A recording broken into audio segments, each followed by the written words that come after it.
Graça e paz, cara amiga, caro amigo que acompanha diariamente a nossa meditação sobre a Palavra de Deus no Santo Evangelho, na liturgia, nesta quinta-feira da 12ª semana do Tempo Comum. Continuamos a escutar o Evangelho de Mateus. Estamos no capítulo 7º do Evangelho de Mateus e os versículos que a liturgia nos apresenta para a leitura do dia de hoje é do 21 até o 29. Mateus 7, de 21 a 29 é o texto que nós estamos escutando. Nós ouvimos Jesus falar esses dias da necessidade de saber discernir, de não jogar as coisas sagradas aos porcos e aos cães, não é sabermos medir bem a nossa ação evangelizadora, o discernimento, mas isso se combina com outro tipo de virtude também, que é a prudência. Ter a prudência, saber avaliar corretamente as coisas. Ontem nós escutávamos Jesus que nos chamava a atenção com os falsos profetas. Eu dizia que o profeta é aquele que dá uma notícia, que tem uma palavra, e a gente falava da necessidade de discernir aquilo que a gente escuta, ou seja, o que hoje modernamente também nós podemos falar de fake news. Nós dizíamos que aqueles, como Jesus alertava, né, que os falsos profetas se vestiam em pele de ovelha, ou seja, cuidavam de ter uma boa aparência, e como hoje em dia também muita notícia que não é verdadeira, que não é fundamental, ela também continua se disfarçando. Essa é a tática do maligno sempre, nos fazer aparecer atraente aquela proposta que ele tem para nós, que é uma proposta que, ao fim e ao cabo, nos devora, nos destrói intimamente, nos destrói interiormente. O texto de hoje, o capítulo 7, versículos 21 a 29 do Evangelho de Mateus, Jesus continua conversando com seus discípulos e chama atenção para uma coisa. Ele diz: nem todo aquele que me diz Senhor, Senhor, entrará no reino dos céus. Aqui está em jogo uma relação realmente direta com Jesus. Uma forma de se relacionar com Ele, realmente de falar com Ele, podíamos dizer. Aqui entra até o espírito de uma certa oração. Não é? Essa minha oração, a quem realmente se dirige, com quem é que eu falo, não é? Quando me dirijo a Deus, o que é que está por trás? Jesus diz: nem todo aquele que me diz Senhor, Senhor, entrará no reino dos céus. E o que é então que vai ser determinante para entrar no reino dos céus, já que não é o falar?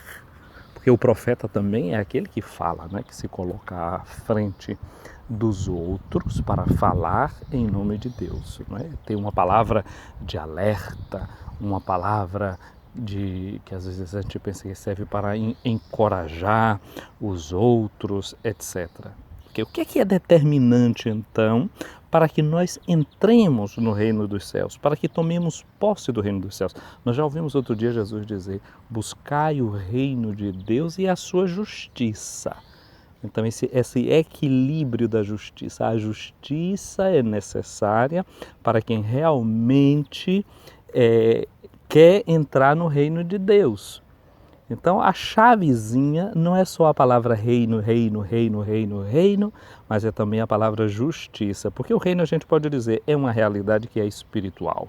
São Paulo vai dizer que o reino de Deus não é nem comida, nem bebida, mas é paz e alegria no Espírito Santo. Mas vem cá, essa realidade, como é que ela se verifica? Por isso que Jesus diz: o reino de Deus e a sua justiça. Deriva dessa realidade que não é material, mas espiritual, uma santidade, uma justiça, qualquer coisa que põe em equilíbrio o mundo. E a justiça de Deus vai para além do dar a cada um aquilo que lhe toca, aquilo que lhe cabe. É mais do que isso. A justiça do reino de Deus se manifesta em misericórdia, que ultrapassa tudo aquilo que a gente pode conhecer como uma justiça forense, como uma justiça positiva, como aquilo que está segundo o direito. O filho pródigo não tinha mais direito nenhum de voltar para dentro de casa, não tinha mais direito nenhum na casa do pai. Ele foi acolhido por causa da misericórdia. A mulher adúltera foi flagrada em adultério. Ela não tinha direito nenhum, de acordo com a lei, de continuar viva. Mas Jesus disse: quem não tiver pecado, atire a primeira pedra. Vemos aqui como sobeja a misericórdia. Ela ultrapassa aquilo que nós entendemos até por justiça humana, porque entrará aquela justiça que pertence ao reino dos céus. Então, não basta dizer ao Senhor, Senhor, Senhor, para poder entrar nesse reino, mas colocar em prática a vontade do meu Pai que está nos céus. Esta é a chave que abre o reino dos céus. Colocar em prática a vontade do Pai. E qual é a vontade do Pai? O Evangelho segundo João nos diz que a vontade de Deus é que não se perca. Mas Jesus diz que não se perca nenhum daqueles que o Pai me deu. Ou seja, a vontade do Pai é a salvação de todos. Que nada se perca, que nenhum se perca, que todos se salvem. Essa é a sua vontade. E cada um de nós deve trabalhar para realizar essa vontade. E agora nós estamos diante de uma palavra, Jesus continua dizendo, naquele dia. Que dia é esse? Estamos falando seguramente daquele dia que é o dia final, o dia do julgamento, o dia em que todas as coisas vão ficar claras para nós. O dia em que Jesus revela o seu plano de amor.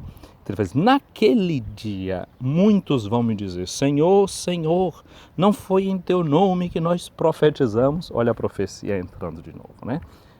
A gente diz no credo que os profetas, falando dos profetas do Antigo Testamento, falaram por causa do Espírito Santo, que o Espírito Santo falou nos profetas. Mas é então necessário tocar aqui num ponto muito delicado, que é aquele de a gente, que São João diz na sua carta, não é? Na primeira carta de São João, no capítulo 4, versículos de 1 a 6, São João diz, amados, não deis crédito a qualquer espírito, antes provai os espíritos, se procedem de Deus, porque muitos falsos profetas têm saído pelo mundo afora. A gente precisa provar o Espírito, porque às vezes até quem fala pensa que está falando uma verdadeira profecia, que está falando em nome do Espírito de Deus. E qual é o critério, então, para reconhecer se um Espírito vem de Deus ou não, se é algo que brota do Espírito Santo?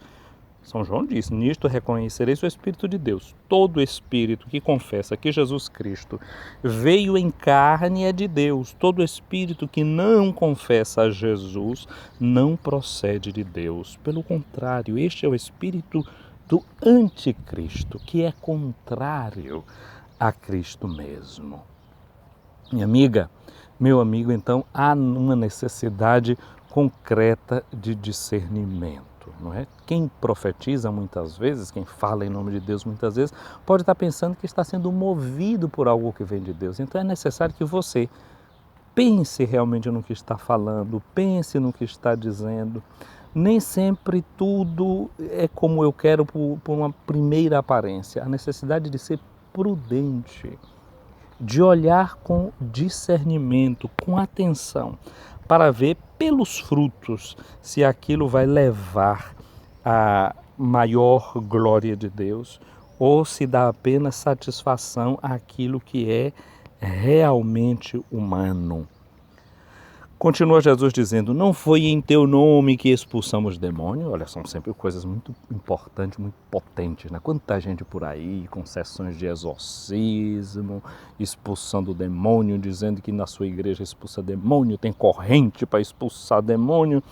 Olha, mas no final vai se verificar que muita coisa era aparência. Muita coisa era aparência. E os milagres, o que dizer deles? Jesus diz que muitos vão dizer, não foi em teu nome que fizemos muitos milagres? Diante de tudo isso, de exorcismos feitos, de profecias e de milagres, o que vai dizer Jesus? Então eu lhes direi publicamente, não é em segredo, publicamente, jamais os conheci. Então muita coisa que a gente está pensando que vem de Deus, não vem. afastai-vos de Jesus, vós que praticais o mal. Portanto, quem ouve estas minhas palavras e as põe em prática, vai dizer Jesus, é como um homem prudente. Ora, se Jesus diz a estes, afastai-vos, ide para longe de mim, esses não entram no reino. Quem vai entrar no reino? Capítulo 25 do Evangelho de Mateus, 47 para frente, vai dizer que naquele dia Jesus vai dizer, vinde benditos do meu Pai. Tomai posse do reino que está preparado para vós desde a fundação do mundo. Porque eu tive fome e me deste de beber, eu tive sede. Eu tive fome e me deste de comer, tive sede e me deste de beber, eu estava nu e me vestiste, eu estava na prisão e fostes me visitar, eu estava doente e cuidastes de mim. Aqueles vão perguntar, mas Senhor, quando foi que nós te vimos com sede, com fome, nu, preso ou doente? E Jesus responde, todas as vezes que fizeste isso ao menor dos meus irmãos, foi a mim que o fizeste. Ou seja, é naquele gesto escondido que a gente está abrindo a porta do reino dos céus. É o pobre que tem a chave que abre o reino do céu. É o sedento que tem a chave que abre o reino do céu. E sedento sobretudo de quê? Não de água, não. Eu sei que tem muita gente com sede de água nesse mundo. Não tem água potável em muitos lugares. E a água está ficando escassa. E esse é um problema sobre o qual nós precisamos nos debruçar também. Mas, sobretudo, é quem tem sede de justiça. Bem-aventurados aqueles que têm sede e fome de justiça. Destes é o reino dos céus. Então, a estes Jesus conhece. A estes Jesus reconhece. A Jesus diz que vai entrar nesse reino de Deus é quem põe a palavra de Deus em prática porque foi prudente e construiu sua casa sobre a rocha. Caiu a chuva, vieram as enchentes, os ventos deram contra a casa, mas a casa não caiu, porque estava construída sobre a rocha. Quem é a rocha? A rocha é Jesus mesmo. Ele é a rocha. Paulo fala dizer isso, que no deserto saía água da rocha e que a rocha era Cristo. Ora, como é que a gente vai fazer essa construção sobre a rocha? O apóstolo Paulo, na sua carta aos Coríntios, a primeira, no capítulo 3, versículos 12 em diante, vai dizer: agora, se alguém edifica sobre este fundamento, com ouro ou com pedra preciosa, com madeira ou com feno ou com palha, a obra de cada um aparecerá. O dia do julgamento irá mostrá-lo. Será descoberto como pelo fogo. O fogo prova o que vale o trabalho de cada um. Se a construção resistir, o construtor receberá recompensa. Se pegar fogo, arcará com os danos. Ele será salvo, porém passando de alguma maneira através do fogo.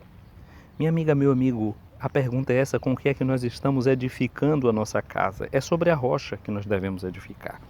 Mas o material que nós estamos usando, pedra preciosa, que a pedra preciosa é essa, da boa ação, como nós lembrávamos na palavra de Jesus de Mateus 25. Não é? Quem edifica sobre essa rocha com esse material de qualidade vai experimentar que cai a chuva, que vem as enchentes, que os ventos sopram, dão contra a casa não cai. Mas o homem imprudente é aquele que constrói a sua casa sobre a areia. Vem um vento, cai a chuva e a casa também cai. E a sua ruína é completa. Quando Jesus acabou de dizer aquelas palavras, as multidões ficaram admiradas pelo fato de que o seu ensinamento era feito com autoridade e não de acordo com aquele jeito dos doutores da lei. Minha amiga, meu amigo, que no dia de hoje possamos aproveitar esse ensinamento de Jesus e colocar em prática a sua palavra, edificando sobre o fundamento que é Ele mesmo, com um material de qualidade, que passando pelo fogo mostre que nós edificamos com aquele material da caridade que é inquebrantável. Um dia abençoado para você, meu irmão, para você, minha irmã.